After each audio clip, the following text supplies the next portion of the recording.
at lunch. You are looking live. Live at lunch. Live at lunch with Ott and Hanny on 104.5 ESPN, Baton Rouge. What the hell's going on out here? Now, here's Jimmy Ott and Charles Hannegriff. For some reason or another, you sound a little tall on radio. Is it live? Is it live? Is it live? Is it live? Is it live? Mardi Gras edition of Live at Lunch, Live at Doe's Eat Place. We'll tag team with our co-host today. Charlie's still chasing chickens in Mammoth today. He'll be back tomorrow as we do the show over at Modesto. So, Doe's Eat Place, we're open. We are open, so come on by if you're running from the wind or you want to beat the wind.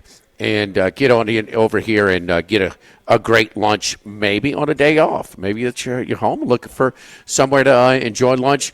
It's a great place, man. And the lunch menu is completely different from our dinner menu, and they've got great lunch specials.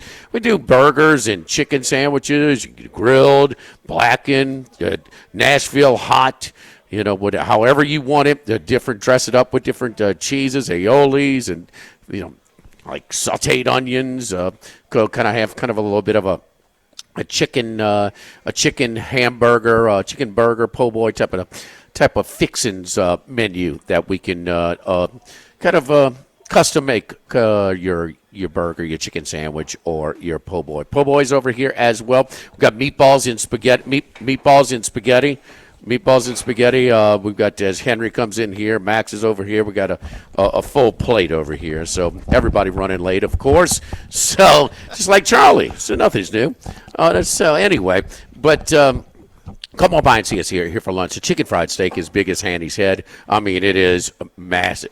Well, it shouldn't be not like that. It's just it's big. But how about the hamburger steak?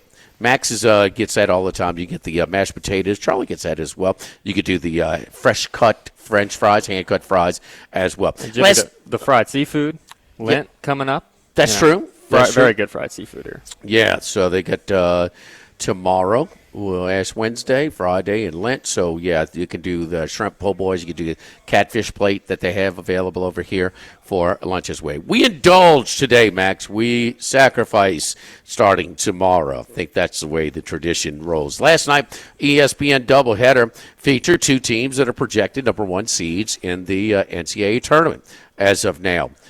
Duke continued to roll. They have now won and covered 7 in a row. 7 in a row ATS run is impressive. They beat Cal by 21, Stanford by 36, Virginia by 18, and then look at these. Illinois, who is on their way to the tournament, Illinois by 43, Miami by 37, Florida State by 35, and a bubble team, Wake Forest, at least trying to get there, by 32 last night. They're ultra talented. We know that. Flag is super young, but he's super good. I'm not going to. Everybody knows that. Anybody who follows sports at all knows that Cooper Flag is highly regarded.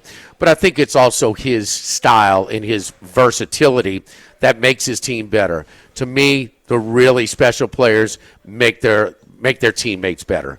And this guy clearly does, because he can run the point, he can post up at the 5, he can defend the rim, and for a young guy, and he was getting into it a little bit, had a little fire to him, he will bang. He will get down there. He's not afraid to mix it up in the paint, because when you're going to talk about a young Duke team in a sport where age is king, where you are,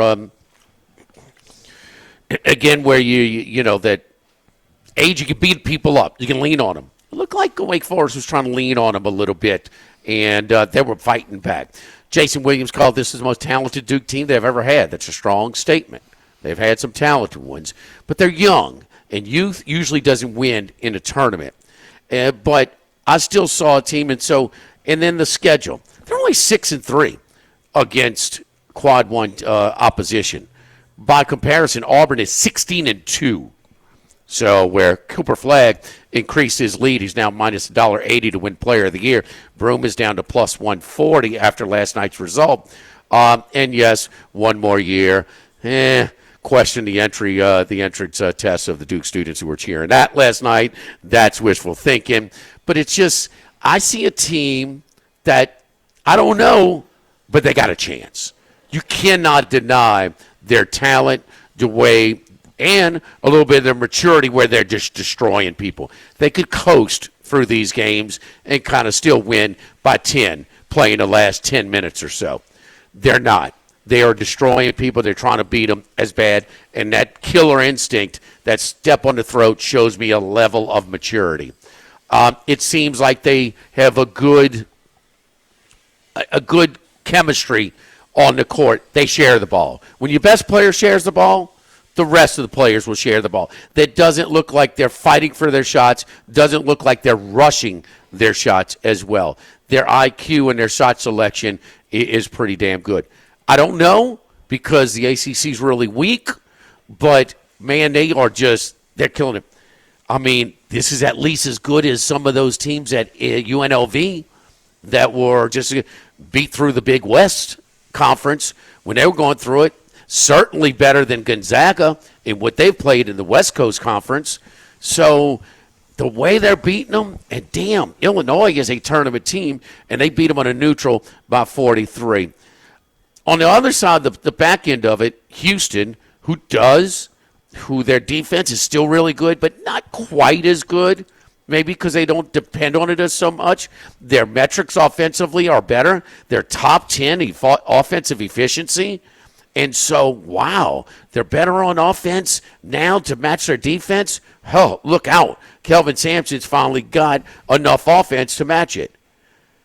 And so they're one of only 4 teams that meet the metrics: top 25 offensive efficiency, top 25 defensive efficiency, and a Final Four and a coach that has Sweet 16 experience. They're only one of 3 teams. Florida does not fit. They beat the other ones. They don't have a coach with any tournament wins, much less Sweet 16 experience. And then my eyeballs tell me, huh? I see them go through their same scoring droughts. I see them throw some pitiful offensive sets. And then they tell me at the end they're a 40% three-point shooting team. And I'm like, how? How? I just don't get it. Now, granted, Kansas still has talent. Kansas was preseason number 1 for a reason, and Kansas played them toe-to-toe in both games. Kansas should have won the one at Fog Allen. They should have lost close in this one. It should have been a split. And Kansas still shows that they could be, if they're a 2 and they're a 7 in my bracket, I'm not happy. I'm not happy. Lenardi said they have a big enough cushion between the projected 8s and 9s. Probably their floor is a 7. I don't know if they can play their way up to a 5 or 6 at this point. But for a doubleheader, where we saw 2 projected number 1 seeds, 2 teams that fit the criteria, fit the metrics, fit the historical perspective, I see one team that can and one team that can't.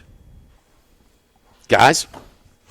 Well, I agree with you on the Duke idea. I know we're kind of in disagreement with you, Jimmy, on who the best team in the country is or who has the most likely chance to national title. And I will say, I think Duke is the best team, but I think you make a great argument as to why Auburn's got the best chance to win the title, is that they're more tested. They've played in the SEC longer. I think that doesn't make you the best team just because you're more likely to win the title. I think Duke is less tested, but they are the best team, and I think we saw a little bit of that last night. I mean, are they the best team or the most talented team? There's total difference. I think they're the best team as well, Henry. I don't know about you, but I like to look at it. By the way, I'm just here for the tamales. Let's just get straight. Yes. I like to look at it. Come tournament time, 2 things: who's got the most pros and who has the best guard play. Those are my 2. I like veteran guards and I like future NBA players. And under that rubric, I think Duke has more future NBA talent on that roster. Now, Flagg's not a guard, but your 19-4 argument, Jimmy, is a pretty darn good one. 19 quad 1 wins to 4. No. 16-2 and 6-3. Okay, so against quad 1 competition.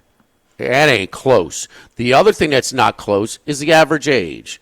And if you pay attention to college basketball, age wins. 100%. Okay? The other thing, on the bench, Shire doing a nice job, right? They share the ball. It's easy when your best player is willing to. Yeah. He enjoys passing just as much as he does scoring. Okay, but they got a lot more experience on that bench at Auburn than they do at Duke. But to your point, but I think Duke's got more NBA players. Absolutely, Duke's got more NBA players. And it's something you said a minute ago. They are a little nasty. Like they want. So that hasn't been Coach K when he was in the back half. Look, they got their butts kicked in his last game at Cameron against who? North Carolina. I mean, it just that team got a little soft as he kind of exited. And frankly, last year wasn't. They were good. This team's different. This team's got a little saltiness to them. They want to cut your throat and step on it. And they should have because they lost their guy. Filipowski's is a load that they lost. Yeah. Oh yeah. So you would think that their physical presence is just So while you're looking that up, not good news for Cooper Fly, current Duke. Not good news for an ex-Duke, Kyrie Irving. Yeah, we'll get to that. Yeah. We're going to get to that in a little bit. But the thing is, this team is 15-1 in the SEC. These arenas have never been more live. This is the strongest season in the history of the sport when you come to conference RPI and their rating. Duke's winning by a lot, but what do you value more? Beating really good teams or beating mediocre teams really badly or poor teams? When you have a league, Jimmy, where John Calipari is on his hands and knees begging to get a win at Arkansas, and they're what, bottom third of the league? Got a top 5 player budget. Right, I'm saying when he's scraping to get a W. Yes. Mississippi's like all these teams that are Georgia's better. You got to deal with Vandy and Mizzou. They're like, it's never had this tall cotton in this league. No, and that's not an opinion. That's the metrics, and and everybody has followed through with it as well. We're talking about when these two conferences played, 8 at their place, 8 at the SEC. It's 14-2. Yeah. Jimmy, regardless of whether you think Duke or Auburn are better, I think we can agree they're on the same tier. Duke can beat Auburn. Don't get me wrong. Yeah. But they're on a tier. Houston is probably closer to that next tier. I don't think they're as close to Duke and Auburn as they are to Florida, Tennessee, Alabama. That's my point. I watched the game, and I saw a team that can win it in Duke and a team that can't. And I'm sorry. That there's no way that team could go through 6 games with that offense, and I don't care what the metrics tell me. I've watched them 20 times this year. They rely on Cryer, and Cryer going to wear him down. I mean, the kid from Vegas who hit the threes in the win at Lubbock. Okay, they just won 2 games that Iowa State was at minus 31 points and Texas Tech was minus 30 points. I mean, they call it just.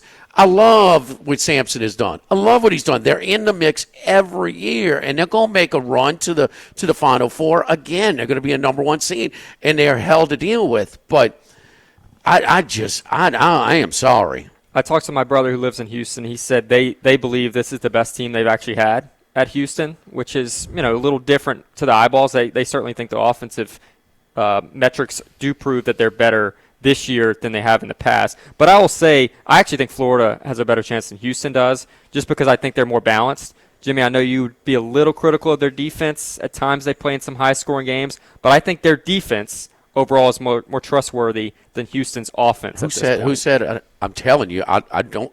This was we're talking about. We hadn't talked about Florida. I talked about Duke and Houston. I like Florida's chances way better than Houston. Pay attention, Max. It's all right. I mean, I just don't. I mean, this.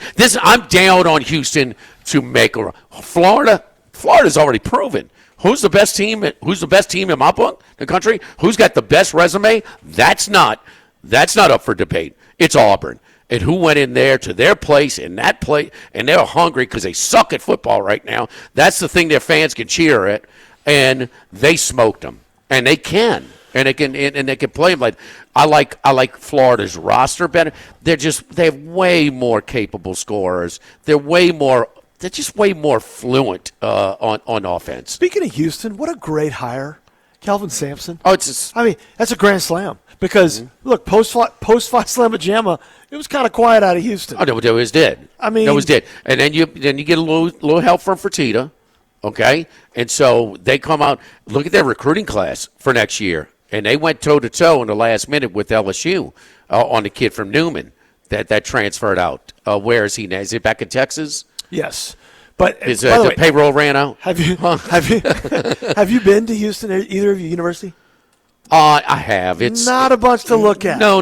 It's it's one of the reasons Southwest Conference. When they went to the Big 12, they left them out. Yeah. It's not Austin. It's not College Station. Or wait. I mean, it's just Smack it's not dab in the middle of Houston. Yes, it's a commuter. It's UNO. That's right. It's UNO of Houston. No offense, but And can ball. Yes. So they got. I mean, he's a great coach. He's a Hall of Fame coach. Indiana probably should have kept him. I think. Yeah. Chris Senack, the center recruit you were talking about, currently in Missouri at the Link Academy, but yes, from New Orleans. And they got now like recruited by Houston. a couple more top 50 players. In their recruiting class. And even you know what helped Sampson? Did you see senior night? Did you see the emotion? I mean, he's one of those coaches that he is going to be talking to these guys well past their tenure at Houston. I don't have a ton of confidence in the handing of the baton to his son, though. I'm not crazy about his. It could be. I could be reading too much into body language, but I'm not so sure about that. In the same sense, Tennessee is going to be a number 1 seed right now. I'm not crazy. I think Alabama's got more if they ever decide to play. And listen, we talked about this 7-game stretch in the season with Alabama. It is brutal. We got a great card on this Tuesday night. We got some picks. We're going to handicap it well. We come back, though. I got to lean on Henry Hayes in this NBA because it's that time of the year. What in the regular season is going to translate, and it couldn't have happened to a better team. I'm sorry. You get what you get. Karma. Dallas Mavericks. Raise the prices. Bam. Live at lunch. Live at Doe's. 104.5 ESPN Baton Rouge.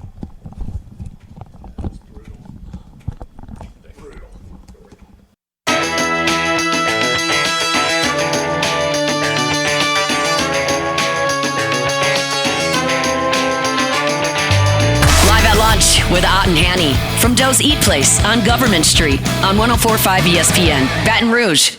All right, Henry with us today. Henry, let's talk some NBA quickly before we next segment we go to Andy Isco. But I mean, Cleveland Cavaliers is this another Atlanta Hawks? Where they're going to be a number 1 seed and not going to be able to do too much, maybe one series or something like that. Because, I mean, that's a pretty impressive comeback where they fell behind against Boston. Was that last week? I mean, Got that home win, road win. I mean, they and I guess they're like Duke. I mean, they beat bad teams. They beat them to shreds, bro. I mean, they win a lot of games by 30, 40 points. Well, you got the bigs up front that make them very difficult to play against defensively. And they've done that. You got to give them credit, boy. You talk about hitting in the draft with the right free agent signings, Jimmy. They've done that. My question with Cleveland is they play so hard during the regular season, and your veteran teams know, look, it's Right. 82 games. Your body cannot withstand that kind of pace. And so when you get into a 7-game series where coaching really ratchets up, you run less, there's a lot more defensive half-court sets. Does that level out? And the answer is almost always yes. So now that's a little different with this Cleveland group with respect to who's running the show, because he is got ice in his veins. He's a lock for Coach of the Year. Yeah, but I'm talking about ball in his hand. Okay. Yeah. So, but boy, we've seen it before where they play just so hard. So I would fade them personally. Yeah. Lack of playoff experience comes to light because we talk about it all the time ad nauseum that it's no bigger difference from the regular season to the postseason than the NBA and the playoffs. And it's and I guess just all I got to look at is 3 games for the Celtics because Celtics and Knicks have been the same the whole year. Actually, the Knicks have been a half game better, minus those 3 games they've played, and they have spanked them in those 3 games. And speaking of the Knicks, don't you think they've kind of come and yeah, they started with opening night? Yeah, Donovan Mitchell's been the difference. New York wanted him badly. And we see now what he's doing in Cleveland with he is the guy. Can get his own shot. Undersized, but that game he had in Boston was legit. Yeah. So, but again, you got to give him credit. They're big up front, man. Mobley is better than almost all of us thought he would be in the league. Well, he was highly thought of now, Yeah, Henry. but he was young, and he was raw. Okay, but you're just saying maybe he was highly thought of, and, he had touch for the range. He's got length. He could defend. He's going to be one of the – he may get Defensive Player of the Year. Then Wembanyama is out for the season. The motor was the thing, Jimmy. Yes. Does he care? And does he invest the time? And he has done that. Is Mitchell that kind of leader to get some of that out of his teammates? 100%. Okay, because he sure looks like he plays and I hard. think he's in the right spot at Cleveland, chip on our shoulder. Nobody believes in Yes. us. So they've got but how much are they burning up Yeah. some of that juice that they'll need for the postseason in the regular The one season? thing I'll say from covering Cleveland a little bit closely, obviously they made the move for DeAndre Hunter, and they did think Evan Mobley was soft coming into this year. They're very impressed with the way things have gone. But their minutes for a lot of their starters are a lot down than last year. Last year, Donovan Mitchell was playing 33, 34 minutes a game. He's dropped it to 2 to 3 minutes a game. So they're a little bit fresher now that they've got guys like Ty Jerome, who's been a real surprise for them, Karis LeVert off the bench. So they're going to be a little fresher, but you do worry a little bit if their starting five's good enough when they're going to be relied upon. If I'm Boston, that's the one I probably don't want to see in a 7-game because Who's that? Cleveland. I think that. Well, yeah, but poor Boston. They won the thing last year. Now it was an easy path. Yes. Injuries. That it was just. But man, how much do they have Porzingis? And he's such a headache to deal with when he is healthy, huh? He's better than we thought he would be, especially with that group. Yeah. Because you thought they'd really make him pay on the defensive end. Hadn't really been an issue. And they've obviously got the best forwards in the league, and it's not close. When you have Jaylen Brown and Jason Tatum. So that's going to be that would be a must-see TV 7-game. All right, I know you get all excited. You Lakers, they get Luka, and they get another steal. Add it to Alcindor, add it to Pau Gasol, to Shaq. Just the league rigs it for them over and over. So, but anyway, they. But obviously, AD still. I was like, well, short term, I don't know about this. I think they're better. They're having a good season. AD's really good. Being healthy. He was healthy at the time. Luka was hurt, ironically. But AD's a very good defender. This is going to be. They're going to have to score 135 points every game. They're going to be so bad defensively. And then, what's going on? How are they doing this? Are they just playing higher level defensive intensity during the regular season when so many teams are coasting? So several things. Because their numbers are way better defensively than anticipated. So you got to give J.J. Redick a lot of credit. A lot. Let's review it, Jimmy. He was short term. Let's pump the brakes a little, Henry. Okay. But never been on an NBA bench. Obviously, a long career as a player, cerebral. There are other guys who have been on benches you could have hired. Duke guy. And look, they bought in. And look, we all know it. LeBron's going to be in your camp or you're not. And if he's not, you're not on the bench. And so Darvin Ham, see you later. Right. They've had a lot of those. Yeah, of course. But it's on the defensive end where they've made a lot of improvement, and it doesn't seem like they should. Look, LeBron James is 40. Luka Doncic can't guard Max. No offense, Max.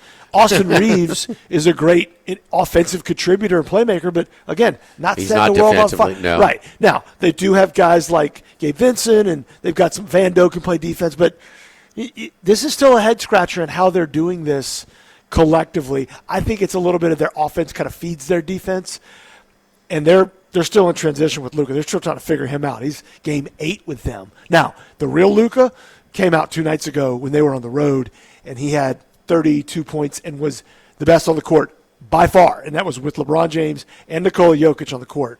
So you start to see these glimpses of him kind of figuring it out. He's getting healthy, and that's the problem when they get into the playoffs that nobody knows. That's going to be a tough out. Be interesting to see how personally he responds and professionally responds to being dumped on. Yep. For the first time. Called fat, called out of shape. Question just work ethic. sent him. But well, it's still.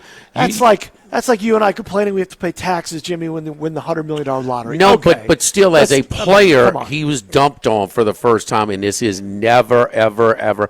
He's playing ball. How good was he at 10, man. If he was, this is something completely different to him, Henry. The first time usually it's at the tail end of your career. He's not at the tail end of his career. First time he hit my radar, Jimmy, and I think I told you this, he was 17 years old, playing on a team with old LSU guy Anthony Randolph. Remember? Played here. And they won the Euro League, and Randolph said he was the best player, and he's our leader, and it's not close. And I'm like, wait, he's 17. And that's the second best league in the world, not the NCAA's. That's the second best league behind the NBA. So that's what I knew. Okay, we got a dude. And he'd been playing professional since he was 14 years old. Max? Yeah. Okay, I thought you had something to say. No. Okay, all right. I agree. I agree. The Lakers, J.J. Redick has proven a lot of people wrong so far. Man, can we just finish the first regular season? If J.J. Redick was a problem. Listen, you need to get a tattoo like he has. Oh, yeah. Let me drop F-bombs in every podcast I do. If there were the slightest, it gives me street cred. If there were the slightest problems with Redick in the Lakers right now, you'd be hearing the quote-unquote anonymous sources, a.k.a. LeBron's team, having problems with him. You haven't heard anything about that. Radio's silent, which he almost always has a little problem with the coach. Guy. It is, but he's handpicked coaches before, and it hasn't always worked out. Max. Yeah. Well, let's let it play out. It's short-lived right now, so let's see. And Luka, he's going to be healthy. When it comes to the playoffs you as both well. remember last year against the Timberwolves series. Your man controlled the whole thing. Yes.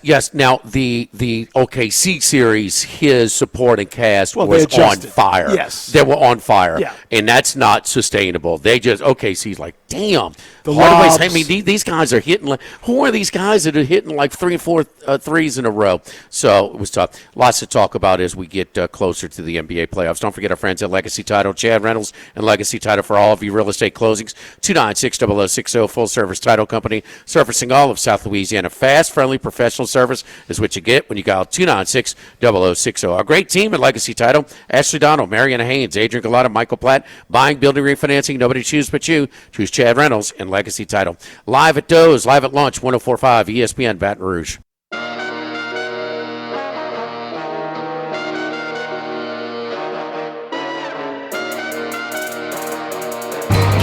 Heading out to Las Vegas, deep in the desert, lives one man. One man of many sports bets. The one and only Andy Isco. Andy, how's it going? Happy Mardi Gras, Andy. I know you were itching to get down here and fight the traffic, parking, and everything else to go to a parade and catch some plastic beads. But how you doing, buddy? I'm doing well. Happy Mardi Gras. And although I've never been to a Mardi Gras, I've been to a number of Super Bowls and Final Fours, which I guess are sort of like mini Mardi Gras for a weekend or so. A little bit. A lot of drinking. Yeah, so, similar there. That happens 7 days a week. Yeah. Hey, we were just talking about the NBA. We're talking about the Cavaliers. Can it translate to the postseason? We're taking them. We're peeking. Henry Hayes is with me today. Charlie's at Mardi Gras. So the Thunder, I guess, did they get enough playoff experience last year? Get a taste that they have enough to continue this year? Is Joker going to get his team back and do his thing? Man, he's having statistically his best regular season that he's ever had. Murray's been kind of called out a little bit. Seems like the Knicks, boy, their defensive efficiency with Karl Anthony Towns, he's a great talent. He's not a real winner, though. But what about some of the teams, especially the Cavaliers, translating to their regular season success to the postseason? Yeah, the lack of experience for Cleveland is what concerns me. Although I will say that Boston certainly appears much more vulnerable than we thought they might be at this time of the year. The team that I've liked, though, I've liked them really all year, has been OKC. They got some good experience last year.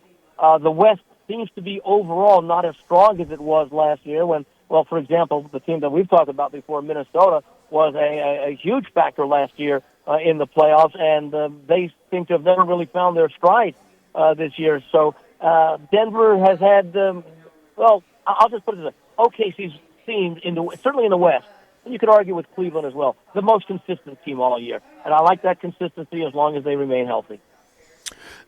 Henry, why will Boston not win it again? Well, there's the whole theory of more. They've got a ring. Uh-huh. And so you're talking about guys. Jaylen Brown's a $300 million plus player. Jason Tatum, similar numbers. Everything kind of went right with the Porzingis until he got hurt in the finals last year.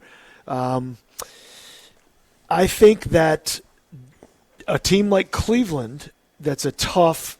They're going to make you earn everything. I think that would be their kryptonite. But look, man, they've been better than I thought they would have been.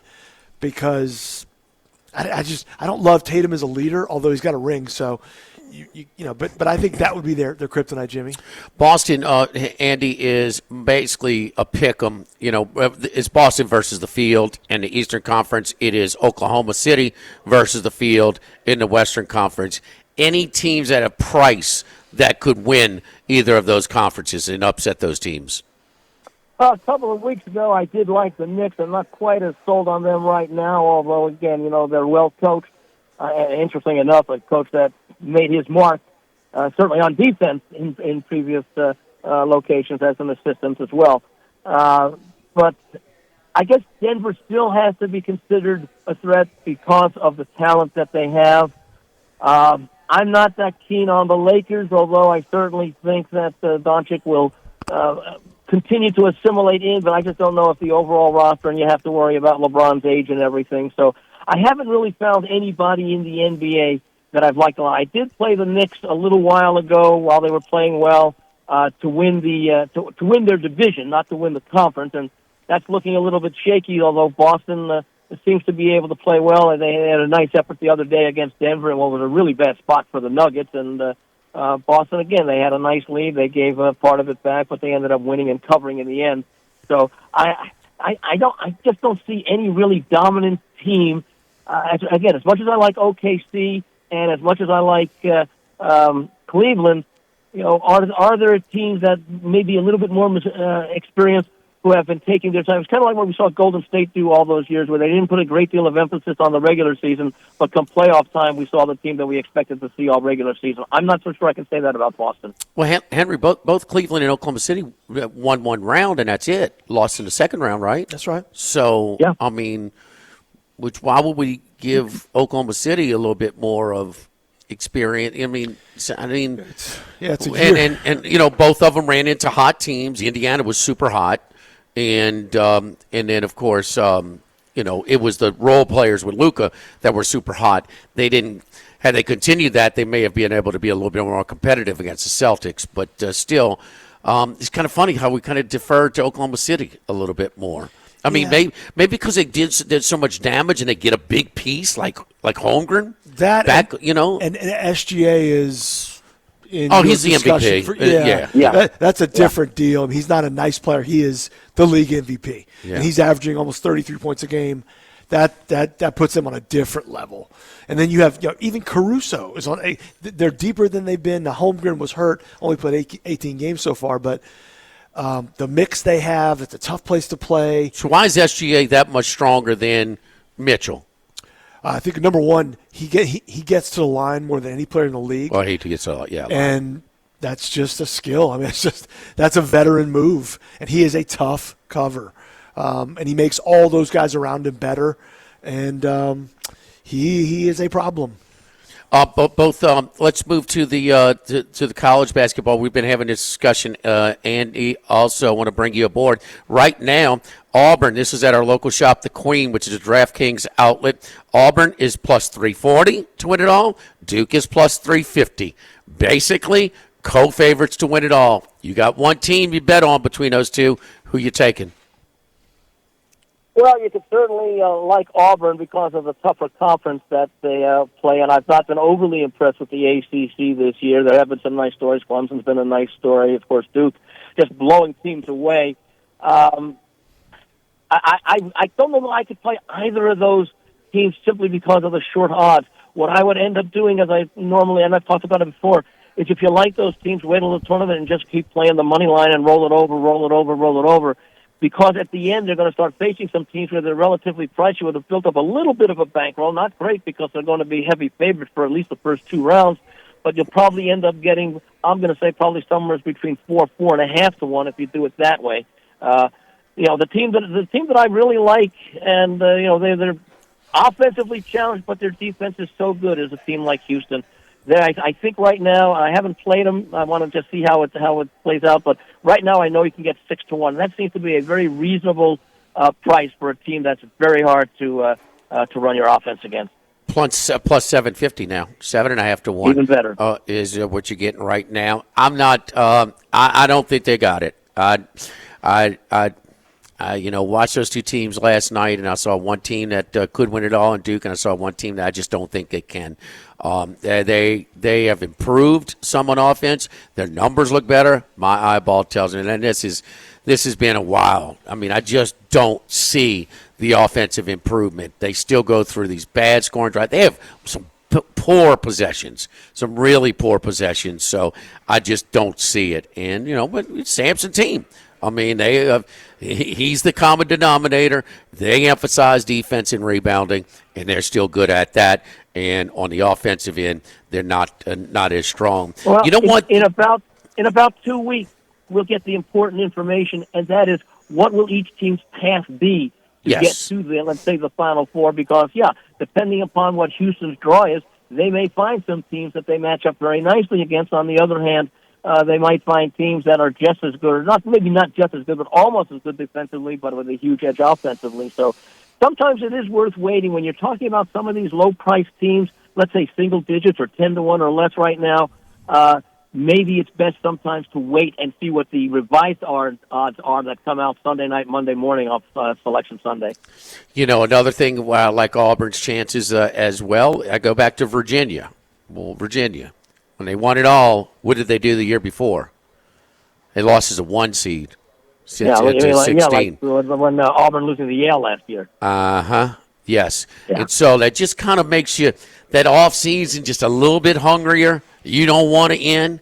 I mean, that was a bad loss. They had a double-digit lead. I forget, it may have been 14 or something like that in the second half, and it just went ice cold.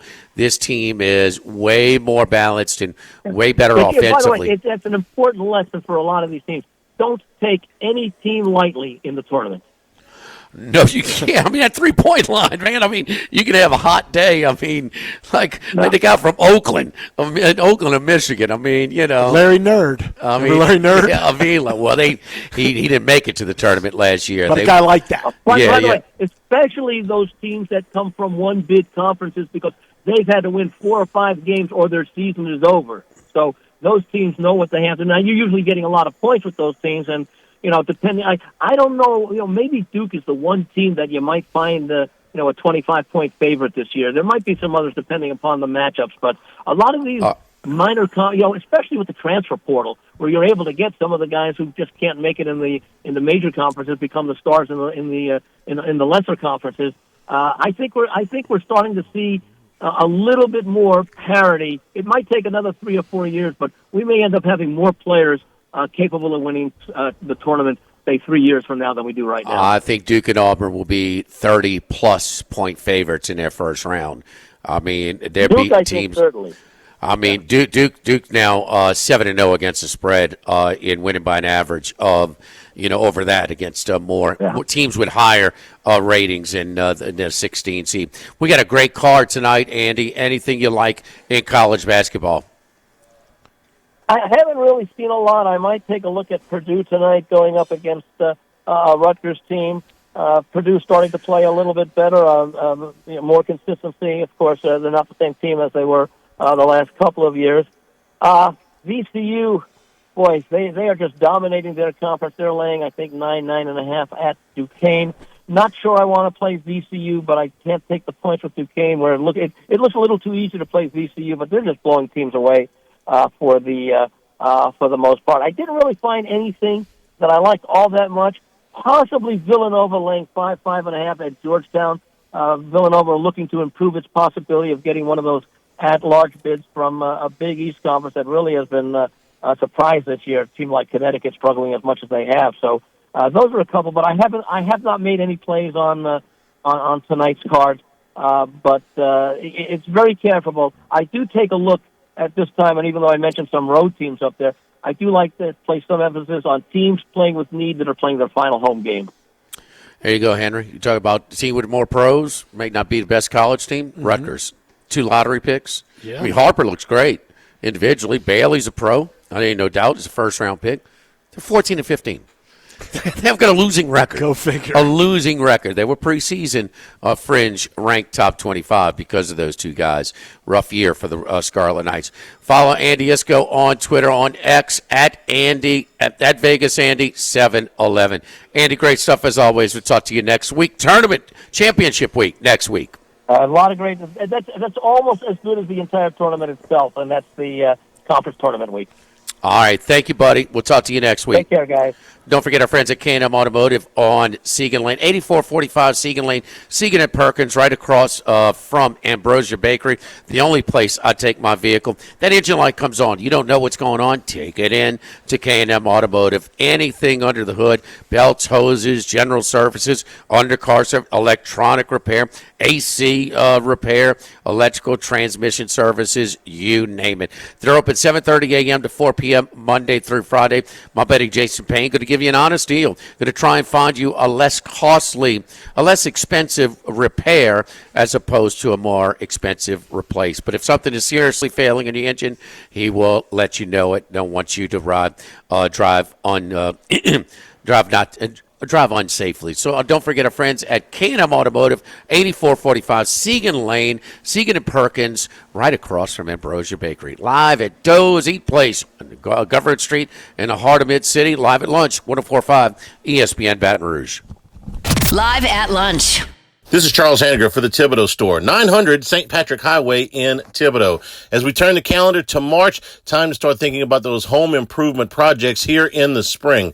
If you don't know exactly how to proceed, you're not alone. That's why the experts at the Thibodeau Store will always be able to point you in the right direction. You won't be wasting time on procedures that don't work, and you won't be wasting money on supplies that you don't need. Mostly, for these small projects, you won't have to hire a contractor, which can save you a lot of money. So much better than working off of a YouTube video where you can't ask questions. Also, at the Thibodeau Store, you can go online. So many discounts online. Pressure washers on special right now here in the spring. And a lot of these items on the website are available for free home delivery. You need lumber that comes out of their sister property, the Pierre Part Store, available for delivery too. They just recently, last fall, celebrated their 113th year anniversary. The Thibodeau Store, 900 St. Patrick Highway in Thibodeau, and online it's thibodeaustore.com.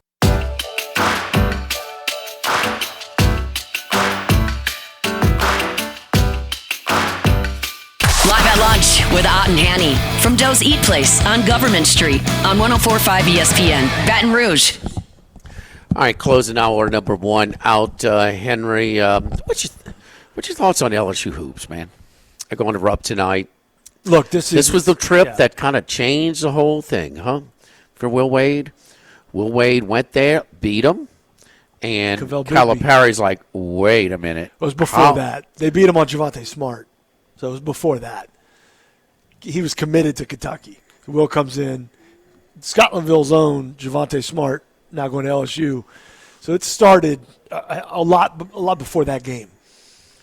Things started to turn a little attention more. I understand he was heavy on Smart, but he lost players before. He lost Tasman Mitchell. Yeah, he was Tasman. He didn't want Tasman. He recruited Tasman hard. Yeah, yeah. I'm just he saying. came down here in the big blue private jet, and so. But when he went there, and he said, "Wait a minute, this team won one or two games. How you have better players than me?" Yeah, kind of deal. Mm-hmm. And they did have better players. So that was kind of the started everything. But man, this thing, one more year. We've seen 1 year. Guys do it 1 year all over the place. How's a guy we've seen 3 years going to turn around in 1 year? Because the rules have changed drastically, and so I think you have to say, with both hands up in front, then let's judge. And I get the other side. I get it. Good luck. Windows down. Bet what you want. Live at lunch. Live at Doe's. 104.5 ESPN Baton Rouge.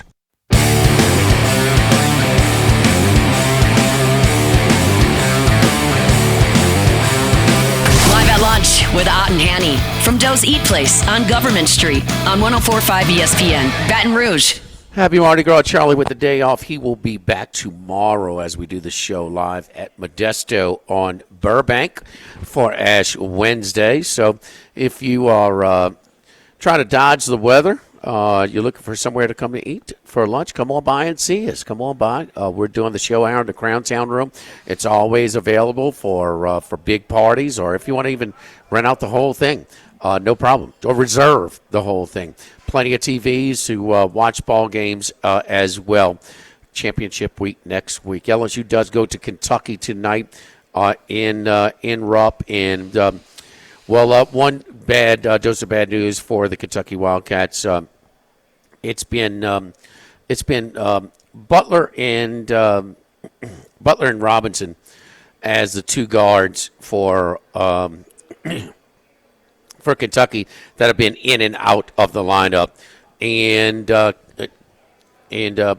Pope publicly yesterday ruled out Robinson for the rest of the season. So he is out for the season. Their second leading scorer, 13 a game. Butler is averaging 12 and a half a game. Butler's also their best defender, playing for San Diego State for 3 or 4 years. I mean, they play defense at San Diego State. So Kentucky, that'll be a 6 o'clock tip in Rupp Arena. And Henry, you asked me if Pope was going to be – I think he's having a successful first season. It was a kind of a late move, if you remember, for Calipari to Arkansas. So it was a late hire, even later hire for the Kentucky Wildcats. And so – a less than, not exactly a splash, but they went one of their own, an up-and-comer, and Rick Pitino certainly gave his blessing. Pitino also gave a blessing recently to a potential move, and that is his former assistant. I believe it was at Louisville. He endorsed him for the Indiana job. Ole Miss coach Chris Beard. So Beard, who got, a little stain at Texas, doing just fine at Ole Miss, on their way to the tournament. We can debate whether they should be better or not, but they're going to the tournament. It's a tough league, and they're holding their own this year. Man, he's a great coach. He got Texas Tech to the final. He's highly respected, as good as it gets to me as far as getting the most out of his roster. Indiana likes to play moralist sometimes, and now, well, you know where that gets you. That usually gets you close to last in college basketball when you play the moral angle. But, that's why they fired their last 6 hires that they've hired. And is Indiana a good job? Because Indiana, historically, is a program that it takes the right coach to win. There's ones where any coach, if you're good enough, can win there, and it's a no. What? Show me somebody outside of Knight who's going to win big. Davis, fine. They got it to the finals one year. That was a 5th seed. That was the best season, a 5-seed season. So if Cinderella run to the finals against Maryland where they lost, but still, they fired him too. He was not considered a success in Bloomington. Kind of reminds me of Nebraska football. Absolutely. I mean, geolocated, not great. I mean, do you want to go to Lincoln? Do you want to go to I think it's less important in basketball. I agree with that. Yeah, that's right. And you need what? You need 30 of them on the football field. You need 5 on the basketball court. So, but yeah, some of these UCLA now, on the other hand, same thing. Basketball. I mean, should be a lot better than they are. Cronin's gone so nuts publicly at these press conferences, whether it's his players, the Big Ten, for setting up this travel, whatever it is. He has gotten he's been banana. He's kind of upstaged Hurley. Yeah. I mean, but he is going. It almost like he's itching to get out. Man, I didn't sign up for all this travel to Big Ten. Was he going to take another Big Ten job? But he's saying it way tougher on the West Coast schools than it is on the traditional, Big Ten schools. Because when they travel to the West Coast, they stay in the same hotel for a 3-day span. When they go to SC one day and they go to UCLA 2 days later. So, but he's been crazy out there, and they've been top of the food chain as far as the cheapest athletic department when it comes to Power 4 athletic departments. Well, and even though it's LA, not exactly the harsh spotlight of a Philly or a New York media. I mean, come on, you can handle it. He's going out of his way. Yeah. No, he's the one that's going out of his way. He's blasting his team because they're playing fine now. I want to say I think they're in a tournament right now. But, I mean, that was a nice win for them last night against a kind of a team that's pretty hot now in Northwestern, who won their last 2 games by double digits on the road in Evanston. So they win that swing. They win at Indiana and at Northwestern. So a nice win for UCLA last night. But, no, it just kind of seems like that's a tough job. I mean, Chip Kelly just leaves. Yeah. Yeah, I mean, it's – man, so you're fighting a bunch. So you don't have as much budget, player budget, facilities budget, and then your coaches, whoever, have to pay a higher cost of living when you're dealing with a smaller budget. Yeah, so, I mean, it's, your take-home pay is not nearly as what it's got to be at the bottom. So there's a lot of things. You can only sell going to the beach so much. You got to decide if they want to be a big boy, and they have not. They have not. Not even close. Yeah. Not even close. And so they were losing money. That's why they had to try and get into the Big Ten and try and be part of their piece. As far as getting the revenue sharing with the Big Ten. So we'll see. The thing is going to Florida State and Clemson too, huh? They got to doing some. I mean, they're changed. They now based on wins. Now they want to say based on the television ratings, they want a bigger piece of the pie. I mean, it is. I don't know, man. I don't know. I just want to see all the big boys play. Just get rid of the Rena wins. Top 65. Just play the top 65, and somebody's going to win, somebody's going to lose, but somebody's going to get left out. That's right. And you can have a second cut, 66 to 120. But I'm with you, because if they're going to ask for that kind of TV revenue, then those games better be good. And, boy, it's there's nothing like a great college football Saturday, and there's nothing like a dud college football Saturday. Yeah. That there's some dud games out there. There's no doubt. And, man, your season ticket holders, I mean, you're leaning on more than ever because your expenses with player budget. More than, so you're leaning on them more than ever. And I understand it's a payday, but give your season ticket holders something too. Well, Tennessee's already put the tax on their season ticket holders to go straight to the NIL coffers, so that's happening. So no, you're right. Right. And we're transparent with it too. That's right. Yeah. Now, could they have done it a couple of years ago? Or 3 or 4 years ago? Before Hypo had a little taste of success. So. And that's where I wonder about Florida State. Such a powerhouse, such a big dog. Like 15 straight years, finished top 3 ranked. When it was all said and done, Bobby Bowden play anybody, anywhere. Took a 4 or 5 for 1 trip to Baton Rouge in the late 70s, early 80s. I mean, if you what's the number? Like when Central Florida turns their nose up, they don't want to do a 2-for-1 with Gainesville. Please, right down the street. You gotta earn your spot. So, what do you think the over/under on Florida State's wins in Vegas is right now? 6.5. If you had to guess. But they won 2 games, right? In 2024. 2 or 3 after going undefeated the year before. 6, 7? 6? 7.5. Oof, okay.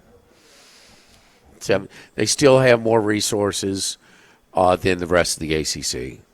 And they're looking for a bounce-back year. I mean, I know he could build it as soon as it got torn down. And so, I mean, come on. Who are you going to have more faith in turning things around? Them or Wake Forest? I mean, Duke's losing another coach, So the only over-under that's been put out for a college football team has been North Carolina. because of all the attention. It changed, right? And it opened up 6.5. Yeah. And they bet it to 7.5. So it's already at 7.5 right now. But I have not seen any college football. I guess I've seen a few lines. Once the next portal opens and closes, that's when you'll get your rush. Wouldn't you think? Yeah. LSU Clemson line is out at the Queen at DraftKings. Ohio State, Texas. Hey, Texas had to go outside in schedule because the league won't make it any tougher. How can you do that? How can they do that? Oklahoma's kicked their ass for years on the field. Kill them. Mm-hmm. I mean, own them. I mean, recently, historically, the whole bit. And I mean, how can they just – why do they have to kiss up to Texas? That was really strange because it's two things. It's that, and then it's their direct rivals flipped. Make it as hard as possible for the Sooners. Well, yeah, no. Well, everybody was playing. You know, either you're playing 7, they're playing 7. They're going to play each other and play. 14 other members. They'll play 7. So it's easy, but balance it out more. How's that Longhorn Network doing? No, that was part of the deal. They were, and that's why what do you? All I heard was, even Nick Saban said Texas ain't going to get that special treatment in the SEC. Well, they are, and it's funny. It took them a few weeks of the season to realize, their schedule's pretty weak, and they predictably so. They had an easy path to the playoff, but they didn't have the horses to take it. Bias aside, how good do you think Arch is going to be? I think he's going to be good. You think he's I think he's going to be good. Is he Eli in the pros? I have no idea. Yeah, it's hard to say. I have no idea. Who knows? He's a different kind of kid. He's a little bit more athletic. He's just when I saw him play against Ethan and them there his junior year, and the first thing that sticks out, and I saw his uncles in high school, and physically he's just way more. He's way bigger. He's way more put together. Him being his designated runner is not. He doesn't. Fallacy. He doesn't really want. He's gonna make his living with his arm. Okay, that was just a role to get him on the field a little bit, and that with Ewers with his injuries, and maybe he was just a little bit more powerful runner than Ewers in his short yardage. But let's not. He is no Tim Tebow. He is not a guy that really wants to run, and you saw he got hurt in the running play against Ohio State. Right, like the kid from K-State. That's a running. The blonde kid, Howard. Yeah, no, the kid who took over for him could scat a little bit, got some wiggle, kind of the blonde, long, kind of for Ohio State, the starter. Kansas State. Okay. Oh no, Avery Johnson. Yeah. Yes. He is an athlete trying to play. Yes. Oh yeah, he is. His mechanics are highly flawed for a passer. He's the next athlete they're trying to make a quarterback. Yeah. So he makes some bad throws, man. But then he'll connect on one every now and then. But their first 5-star recruit, they nudged Howard out the way. Yep. Howard, by the way, had a horrible. Speaking of football, for a second. We failed to mention that 2 former LSU quarterbacks with some off-season moves recently that's going to affect their team. So T. Higgins for the second straight year is given a franchise tag. So he is going to he's not happy, but they still haven't signed Jamar Chase's deal yet. I mean, Which should go north of Justin Jefferson's deal. Statistically, he was a better receiver. He had the Triple Crown this year, so you can't argue. And I'll go back, and he was a year behind Jefferson here, and he was considered the better player. Different. Burrow never said if Jefferson single covered, he's going to him every time. He did say if Chase is single covered every time. Burrow thought that he was better. Okay, they're both great. And it's come see, come saw. And Jefferson has continued to develop into his professional career. Chase ain't doing bad himself. But just they're close. They're close. But Jefferson signed his deal 2 years ago. Chase is going to sign his this year, and he's going to get more. He's going to get more, but Jimmy, Cincinnati. But the thing is, how does it affect? So they still got to get players. They still got to help the defense. They still got to improve their offensive line. I know they tried to Band-Aid it a little bit, but still, I mean, I've got no confidence that they're going to be a better team. Yeah, they may win the closer games that they lost this year, but to make a run for the whole thing, that roster is not there. Just, re-signing his two favorite targets. On the other hand is Washington going to try and make this real? Yes, they take a salary cap hit bringing on Deebo Samuel. But, a fifth-round pick, they give it up. They still have room. Use it. So this is why, New Orleans Saints, you try and improve your salary cap situation. That's a nice piece that Jaden Daniels is adding, huh? And for the play caller there who was creative, I loved how San Francisco used Deebo because he was all over the place. Toss sweeps, routes, reverses. He would throw it from time to time. He had his hands on the football all the time. Now, physically, is he still enough, you think? Well, he's just got to stay healthy. Yeah. He's got to stay healthy. But what a weapon. Oh, no. And in the screen game, Washington is a screen-heavy team. He's going to fit right in there, and it's just a nice piece, because there was – you talk about a Band-Aid roster. It's very similar, minus Reggie Bush. Very similar to Peyton's first year at the Saints. Just trying to add – he took some pieces over from Dallas, cut into Dallas's depth. The whole bit. It was a lot of but, man, they won the close games, the miracle against Chicago, the comeback when Hurts got hurt against Philadelphia, and some others. When Raheem Morris doesn't realize how to use timeouts, he wasted 5. When he didn't waste 5, he took 5 timeouts on the plane ride home back to Atlanta with him in that game. You think is Scary Terry wide receiver 1? Is he good enough? 100%. You think so? Look at the list of quarterbacks that he's had consecutive 1,000-yard receiving seasons. 100%. Okay. And you watch him adjust to that ball when Jaden likes to go over the top. Does he ever drop it? Does he ever not catch it? He's got by far the best. This has got to be. But he needs some secondary receivers, like the first game with Philadelphia. Only rush 4. They could get pressure at 4, and then they could take him out the game. And he only had 2 targets the whole game. I have a hot take for you. This has got to be the height of the premium LSU football players in the NFL ever. No doubt. Joe Burrow, no doubt. Justin Jefferson. You don't have quite Chase. the numbers. They've dipped, behind Alabama and Ohio State. But the impact players. Derek Stingley. No, the stars. He had a pretty good year at corner. No, he's Name all a better. pro. Right, that's what I'm saying. So your guys that are at the top of the league are striping it. Yeah. No, this it'll be interesting to see how Hunter compares with Surtain. Can we stop with the Ohtani, Shohei, please? What are you talking about? Is Travis Hunter? Is it more impressive what he's doing than Shohei Ohtani? Please. I don't know. It's a Maybe different you don't sport. know. Come on, you're a baseball guy. I'd really not. I've seen. Let me ask you this. I've seen some people do what Ohtani's doing. Not many. I haven't seen what Jimmy, what Hunter's done. How many? I've never seen a guy play the whole game. At that position at this. How many wide receivers in the NFL right now that you say, look, we're going to give you 3 months. And we're going to teach you the fundamentals of playing corner. No. None of them can do it? No. It's easier to flip the other side. Okay. Like Sanders did. It's much tougher to play cornerback than it is wide receiver. Okay. Without a doubt. Give me the rules and the rules continue to make it tougher. Henry, we got to get a break.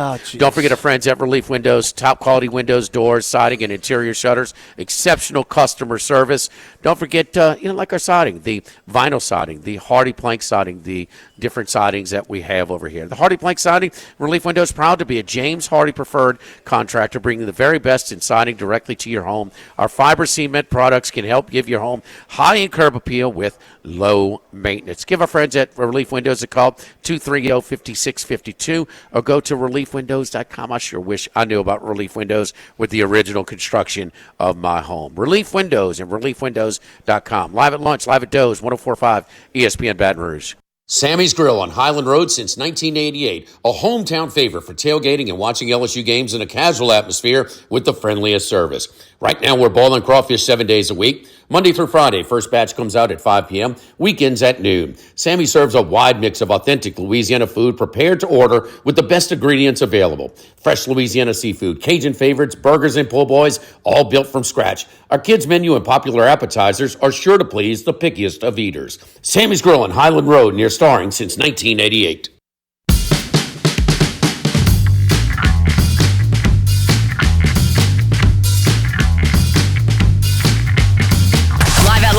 With Ott and Hanny from Doe's Eat Place on Government Street on 104.5 ESPN, Baton Rouge. Oh, the college basketball starts at 5 o'clock today. 5 o'clock today. How about South Carolina? They won 2 games, but here you go, Henry. They've covered 7 home games in a row.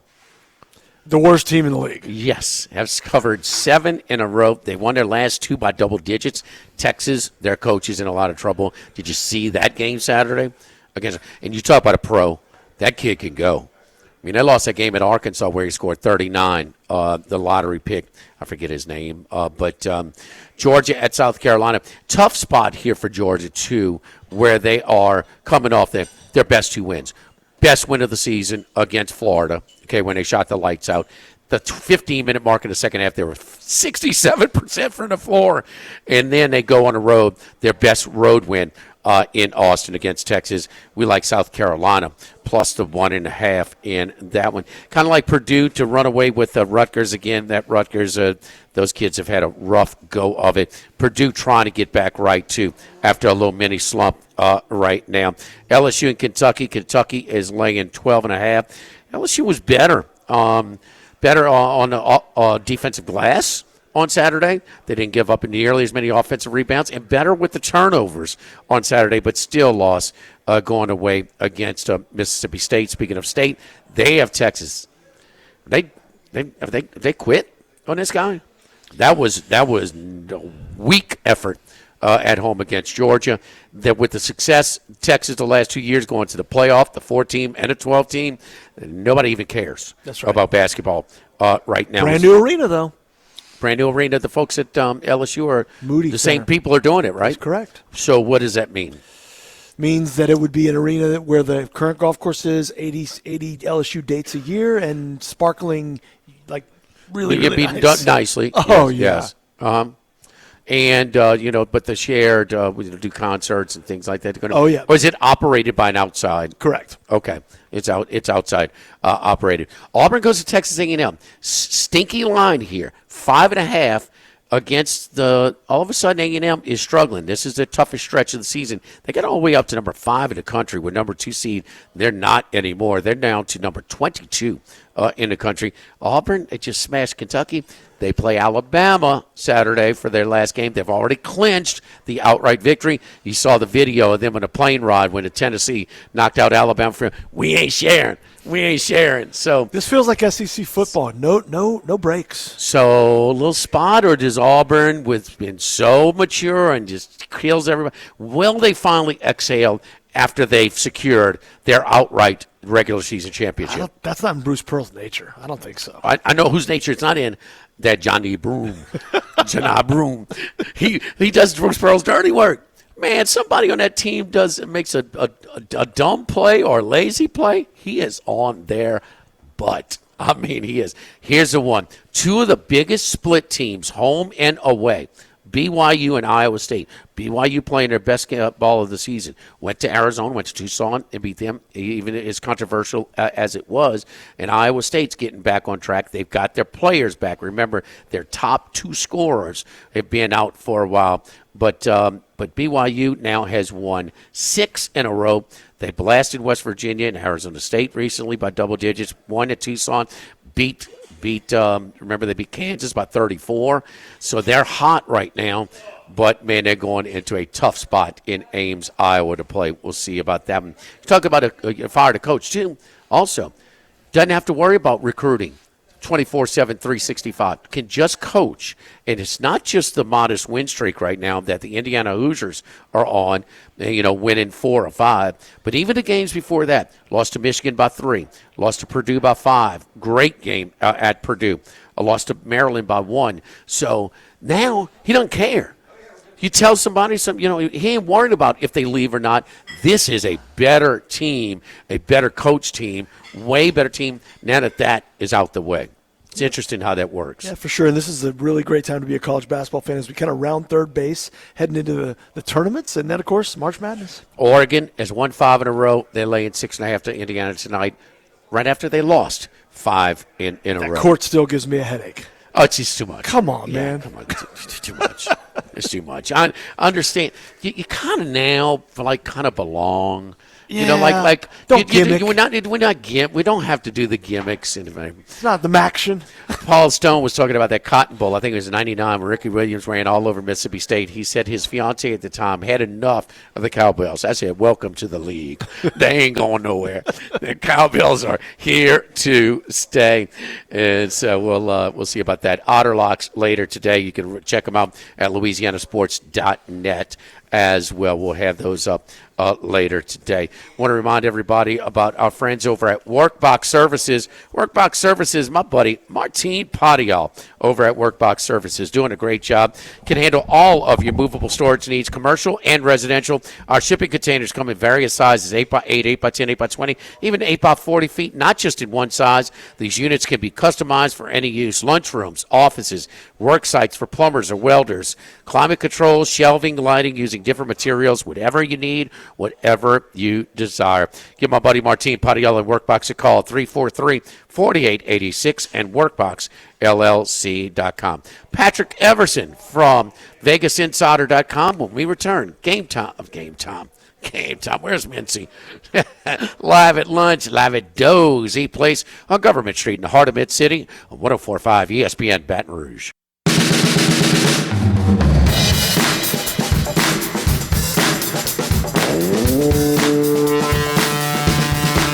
Live at lunch with Ott and Hanny from Doe's Eat Place on Government Street on 104.5 ESPN Baton Rouge. Scott to Las Vegas, my buddy Patrick Everson from VegasInsider.com, who's kind of taking a little time off, but trying to get back in the swing of things after the Super Bowl, taking some time with Charlie out at Mardi Gras today. Patrick, how you doing? Happy Mardi Gras, sir. Thank you very much. A little Fat Tuesday ahead of Ash Wednesday. It's great to be back on with you. Hey, Patrick, let's start with last night because we saw it. This is kind of, it's almost like a little bit of a Paul Skeens versus help me out, the outfielder for the Padres last year, the rookie of the year. Jackson Merrill. Yeah, Jackson Merrill. I mean, it really fluctuated back and forth. And we're seeing this back and forth with this college basketball National Player of the Year market right now. Cooper Flagg has increased his lead now to minus $1.80 after Duke's big win last night. Of course, he played well. But Janai Broome, there's no comparison to as far as the pro prospects of these two players. But there is some comparison to the numbers, and there's no comparison to the Quad 1 competition as well. Auburn is 16-3. I'm sorry, 16-2. Duke only 6-3 this year against quad competition. What's and this has been going on for a while, for a little bit. Get us the latest on this Cooper Flagg versus Janai Broome National Player of the Year market. Right. So again, thanks for having me on, and Henry, it's nice to make your acquaintance here on the show. You as well.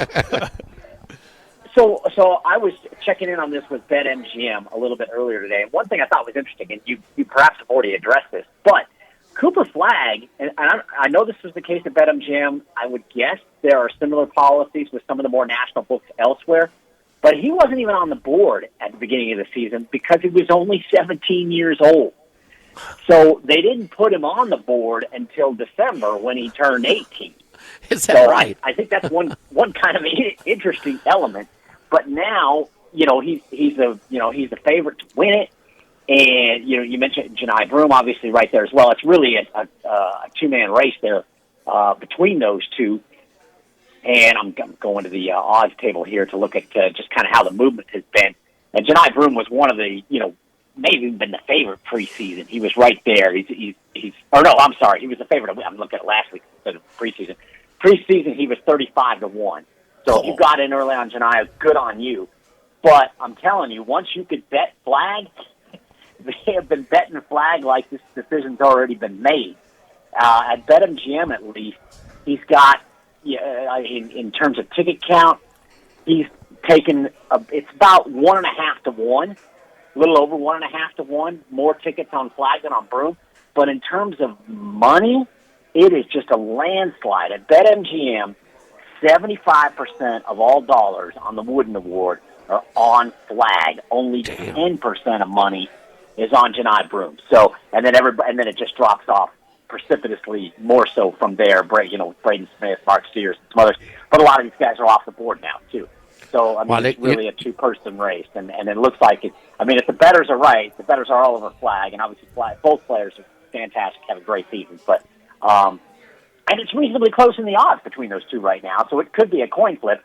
But the bettors are, at least in terms of money, especially, are all over Flag, like our good friend Dave Sheriff says, like the game has already been played, like the vote has already been taken, that sort of thing. Well, remember, Flag guy splashed last summer before his freshman year at Duke when he more than competed against Team USA on that practice squad. You got guys like LeBron James and pros in the NBA saying, this kid's a problem right now. He was the best player on that practice team and more than got his against the best in the world. So in terms, he's already kind of like a public player in the betting markets. Janai Broom, if you go outside of hardcore SEC fans and or you guys, he's not known. So the money obviously is gonna run to Flag, right? Janai Broom did take over as the favorite about a week or so ago, and now Flag is back up with it. And it's funny with that much. I'm wondering though. But listen, this is an award. This is not a competition. This is not who's going to be drafted first. It's not that. It is getting in the heads of the voters as well. And let's face it, I mean, Auburn is the team of the year. It is not even close. With that league being as tough as it is, and they're 15-1, for them being 16-2 against Quad 1 competition, and Duke only 6-3, and Duke can't control how weak the ACC is this year. The SEC just beat them 14-2 in the SEC ACC Challenge, back in December. So, with all of that, normally, Patrick, when you have that much lopsided, action on one guy like Flag, that should be a much bigger number. Minus like 450, minus 520, or something like that. How close it is still, man, kind of gives me a little bit of a signal that Broom might be the value here. Oh, I think you're right on that, and obviously kudos to those who got on Broom, when these numbers opened or preseason or early in the season, and we're able to get like maybe a 35-1 at the very beginning. And to your point, Auburn, if I'm not mistaken, you guys are an SEC country, so and I'm just starting to work on all my March Madness conference tournament, March Madness content right now. But Auburn's already got the SEC regular season title wrapped up, right? Yes, they're not sharing with anybody. That's volumes right there. With how, as you pointed out, with how good Jimmy, as you pointed out, with how good the SEC is this year, that Auburn has already got the regular season title wrapped up before the final weekend of the regular season. I think most teams have 1 or 2 games left, right? That's correct. They have two games left. Yeah. That speaks volumes to that team, and obviously to Janai Broom, and as a result, I'm not going to be surprised at all to see him win it. And it is just kind of crazy how lopsided this is when the odds are as close as they are. How, despite the somewhat lopsided tickets, really lopsided money. And again, this is just a BetMGM, but I'm guessing some of the other major books, the DraftKings and Caesars and FanDuels of the world, are probably seeing something similar. It's really interesting, and Auburn with what they've done this season, and now being the favorite ahead of Duke. At least that was a look at BetMGM odds. I know this varies a little bit from place to place, but favorite, co-favorite, right there to win the national championship. That speaks volumes, and again, in an SEC that's been very tough this year. Historically good. I mean, not that the RPI is anything, and the RPI is flawed enough to where it has been replaced by the selection committee, by the net. It's more of an updated, metric. but we can go over it, and it's the highest conference RPI in the history of the sport. So we do have that too. I mean, just knowing you're going to go 12, 13 deep, when your conference is 16 teams to get in the tournament. So it's and when it happens, when you have a special year like this, I mean, you kind of sweep the awards.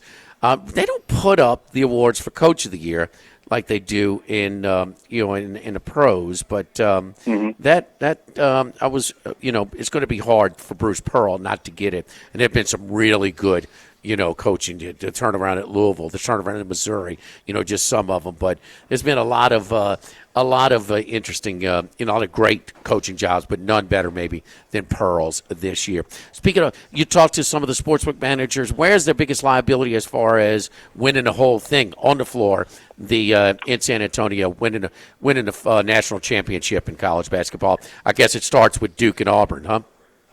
It certainly does. I mean, with those two teams being at the top of the board. And again, this is awesome information this week from BetMGM, from their great data analysts. I should give them both credit, Drew Odell and John Ewing. They keep updated on these numbers all season long, between the odds and the ticket counts and where the money's coming in and where the liability is. Again, to your point, Auburn and Duke, very popular. Those two teams. In digital betting, this doesn't include retail, but I assume it's going to be pretty similar in retail. Duke and Auburn have taken the most tickets. Duke 1, Auburn 2 at BetMGM. Duke's taken the most money. Houston number 2 in money, just slightly ahead of Auburn. And the biggest liabilities at the moment, again, this is in digital, and there can be some difference. When you start adding in retail, digital is where the overwhelming amount of tickets and money are. Jimmy, you and Henry, I'm sure know that. You try to bet from the palm of your hand as much as you can, and that's what everybody does. But there is, especially when you factor in here in Las Vegas, and a little bit less so, but similarly in New Jersey and some other states, retail handle in person at the counter, on the kiosk, that sort of thing, it does tend to add up. But at least digitally, which is the overwhelming majority of handle, the biggest liability at BetMGM right now is Duke, followed by Michigan State. And then UConn, which obviously hasn't had the kind of season that people expected after winning back-to-back national championships.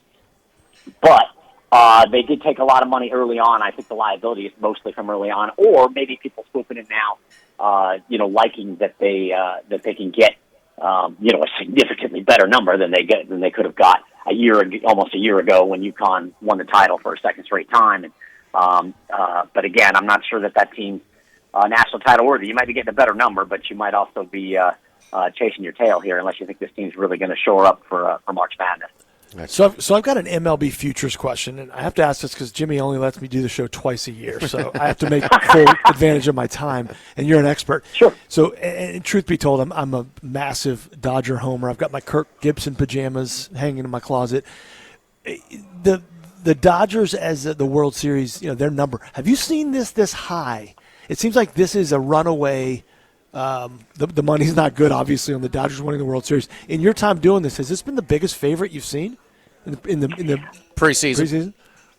In preseason, I would say probably. I couldn't say that with 100% certainty. I'm going back to see if I've gotten emails on that real quick here, Henry. Just scrolling through. Yeah, and I hate to hit you. I haven't been paying attention to them the last couple of weeks.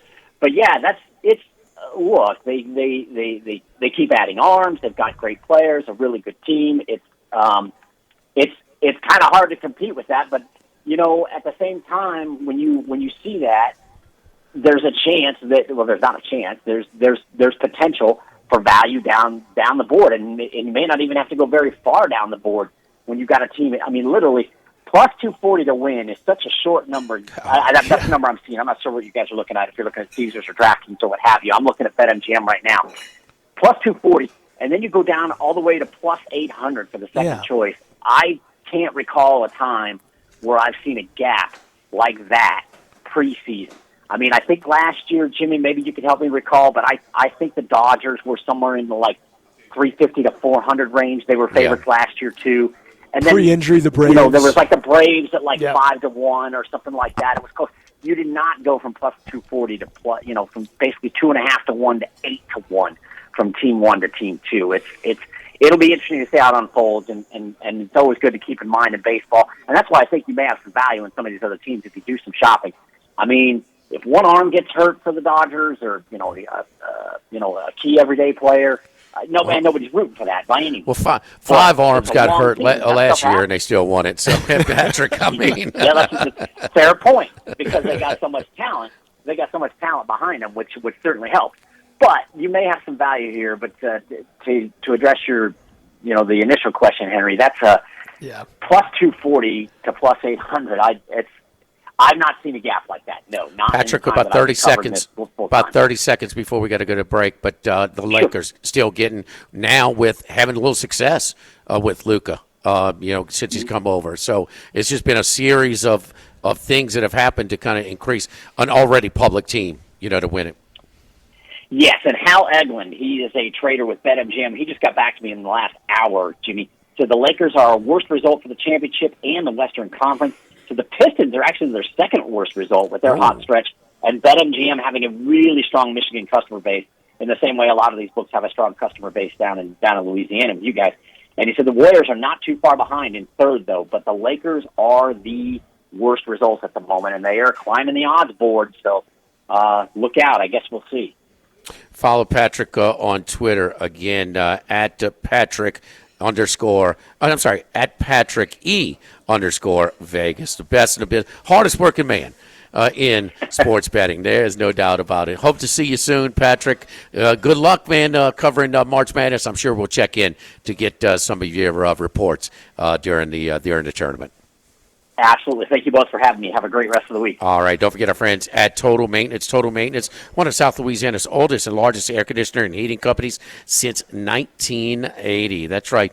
Mention live at lunch, Jimmy Ott, Charles Hannegriff, Henry Hayes. Mention and get half off diagnostics, including after hours, holidays, and weekends. But now also, you think that before we really start stressing those AC units, you get $100 off that AC check. Going to lower your monthly bills, extend the life of your unit, and probably prevent you from more costly repairs, more costly, less convenient repairs as well. Now's the time to do it before we really start stressing these units. It's $79.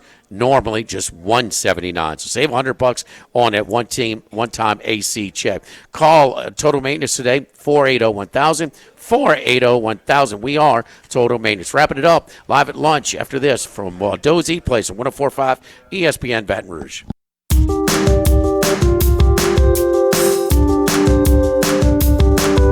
Live at lunch with Ott and Hanny from Doe's Eat Place on Government Street on 104.5 ESPN Baton Rouge. Final thoughts, Henry, before we close things out? It's about to be a fun time in sports. Got LSU baseball rolling, about to hit March Madness. Some of the golf's going to start to pick up. Yeah. Right? Yep. And the Dodgers still play baseball. By the way, what I didn't cover with Patrick, Jimmy, the cover charge on Sunset Boulevard, Manhattan Beach, in Malibu, not Luca, tripled. Bottles of Veuve Clicquot tripled. Oh, yeah. He likes the nightlife. Who's that? Luca. Oh, yeah. Luca likes to go out after the games. I got you. Duke or Auburn versus the field is plus 135.